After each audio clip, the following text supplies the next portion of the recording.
T20I world cup లో మన టీమిండియాకి big shock ఇచ్చిన సౌత్ ఆఫ్రికా. అసలు ఈ రోజు మ్యాచ్ లో టాస్ అసలు ఇంపార్టెంటే అవ్వదు అనుకుంటే మాత్రం ఈ రోజు టాస్ ఇంపార్టెంట్ అయింది. దానికి తోడు ఈ రోజు పిచ్ లో ఏమి డ్యూ లేకపోవడంతో మన టీమిండియన్ బ్యాటర్లు తేలిపోయారని చెప్పాలి. అసలు ఈ రోజు మ్యాచ్ లో ఏం జరిగింది ఈ యొక్క వీడియోలో పూర్తి అనాలిసిస్ చేద్దాం. హాయ్ హలో నమస్తే, welcome to my YouTube channel. ఇంకా కానీ మీరు మా ఛానల్ని సబ్స్క్రైబ్ చేసుకోబోతే కింద ఉన్న సబ్స్క్రైబ్ బటన్తో పాటు దాని పక్కనే ఉన్న బెల్ ఐకాన్ని క్లిక్ మా ఛానల్ని మీరు ఎంకరేజ్ చేయండి.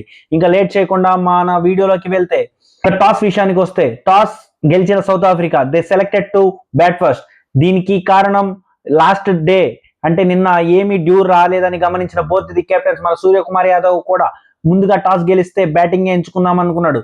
ఇంకా టాస్ గెలిచి బ్యాటింగ్ కి దిగిన సౌత్ ఆఫ్రికాకు మాత్రం అసలు స్టార్టే రాలేదని చెప్పుకోవాలి. ముఖ్యంగా వాళ్ళ ఓపెనర్లు ఇద్దరు తేలిపోయారు. మన ఇండియన్ బౌలింగ్ చాలా చక్కగా వేశారు. టాప్ ఆఫ్ ద స్టెమ్స్ ని ఏం చేస్తూ మన టీం ఇండియన్ బౌలర్లు చాలా చక్కగా బౌలింగ్ వేశారని చెప్పాలి.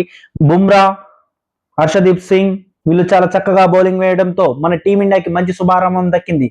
కాకపోతే తర్వాత టీమిండియాకు తర్వాత వచ్చిన డెవిల్ బ్రెవిస్ తో మిల్లర్ ఒక చక్కటి భాగ్యస్వామితో మన టీమిండియాకి చంపటలో పట్టించారని చెప్పుకోవచ్చు. ముఖ్యంగా వారిద్దరూ కలిసి 97 భారీ భాగ్యస్వామ్యాన్ని నెలకొల్పారు ఈ యొక్క మ్యాచ్ లో. ఎందుకంటే ఈ మ్యాచ్ వాళ్ళిద్దరు ఆడుతున్నంత సేపు మన టీమిండియన్ బౌలర్లకి వికెట్ తీయడానికి చాలా కష్టమైంది. ఇంకా ఎట్లాగో ఒక బ్రేక్ త్రూ ద్వారా మన శివం దుబే వికెట్ తీసినా కానీ అది ఎంతో సేపు నిలవలేదు. తర్వాత స్టబ్స్ చాలా చక్కటి బ్యాటింగ్ తో స్కోర్ ని 185 దాటిచ్చాడని చెప్పుకోవాలి. ఇంకా మన టీమిండియన్ బ్యాటింగ్ విషయానికి వస్తే మన 188 టార్గెట్ భారీ లక్ష్యాన్ని సాధించడానికి బరిలో దిగిన మన టీమిండియన్ బ్యాటర్లు మొత్తం చేతులు ఎత్తేశారని చెప్పాలి. ఎప్పటిలాగే అభిషేక్ శర్మ ఓపెనర్ అనుకుంటే కానీ ఈ రోజు ఫేస్ మాత్రం ఈ రోజు ఇషాన్ కిషన్ తీసుకున్నాడు. ఈ రోజు ఎప్పటిలాగే ఆఫ్ స్పిన్నర్ తో స్టార్ట్ చేసి ఆపోనెంట్ టీమ్స్ ఈ రోజు యాడెన్ మార్క్రమ్ ఒక చక్కటి బ్యూటిఫుల్ బాల్ తో ఇషాన్ కిషన్ ని డక్అౌట్ చేశాడు. దాని తర్వాత వచ్చిన తిలక్ వర్మ కూడా తర్వాత ఓవర్ లోనే అవుట్ అవుతుందో మన టీమిండియా చాలా కష్టాల్లో పడ్డారని చెప్పుకోవచ్చు. మన పులి అయిన అభిషేక్ శర్మ ఈ రోజైనా ఫామ్ లోకి వస్తాడు అనుకుంటే మాత్రం ఒక 4, ఒక 6, ఒక 4, ఒక సింగిల్ తీసి ఎప్పటిలాగే చాలా నిరాశపరిచాడని చెప్పుకోవచ్చు. ఇంకా తర్వాత వచ్చిన దూబేతో కలిసి మన సూర్యకుమార్ యాదవ్ ఏదో ఒక పార్ట్నర్షిప్ నెలకొల్పుదాం అనుకుంటే లోపే షాట్ ఆడి మన సూర్యకుమార్ యాదవ్ కూడా అవుట్ అయ్యాడు. ఇంకా దూబే తర్వాత వచ్చిన హార్దిక్ పాండ్యా కూడా ఒక చక్కటి పార్ట్నర్షిప్ నెలకొల్పుదాం అనుకునే, కాకపోతే రన్ రేట్ చాలా ఎక్కువ అవడంతో ఒక ర్యాష్ షాట్ కి వెళ్ళి హార్దిక్ పాండ్యా కూడా అవుట్ అయ్యాడు.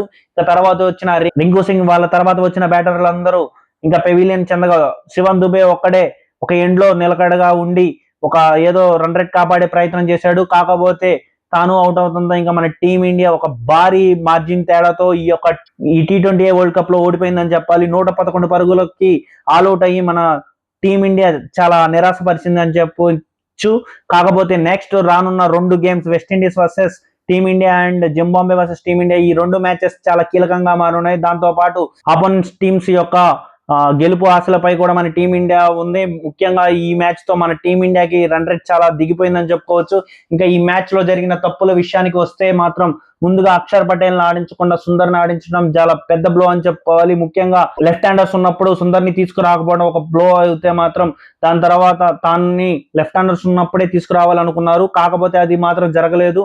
ఇంకా తన టీంలో పెట్టుకుని కూడా ఏమీ ఇది లేదు. కాకపోతే ఒక ఎండ్ లో డెవల్ బ్రేవిస్ తుక్కు రేకూడదంటే మాత్రం మన టీమిండియా మాత్రం ఒక ఆల్రౌండర్ చేత బౌలింగ్ ఇచ్చడానికి మన ప్రైమ్ బౌలర్ అయిన జస్ప్రీత్ బుమ్రా చేత ఒక ఓవర్ ట్రై చేయాల్సింది. బట్ అది ఆ గ్యాంబుల్ తీసుకోలేకపోయారు మన కెప్టెన్ సూర్యకుమార్ యాదవ్. ఇదే విఫలమైందని చెప్పుకోవాలి ఈ మ్యాచ్ లో. ఇంకా రానున్న మ్యాచ్ లో మన టీమిండియా ఎలా పర్ఫామ్ చేస్తుందో ఇంకా చూద్దాం. ఇంకా ఈ వీడియో కానీ మీకు నచ్చినట్లయితే లైక్, షేర్, సబ్స్క్రైబ్ తో పాటు కింద ఉన్న బెల్ ఐకాన్ ని క్లిక్ చేసి మమ్మల్ని మా ఛానల్ ని ఎంకరేజ్ చేయండి.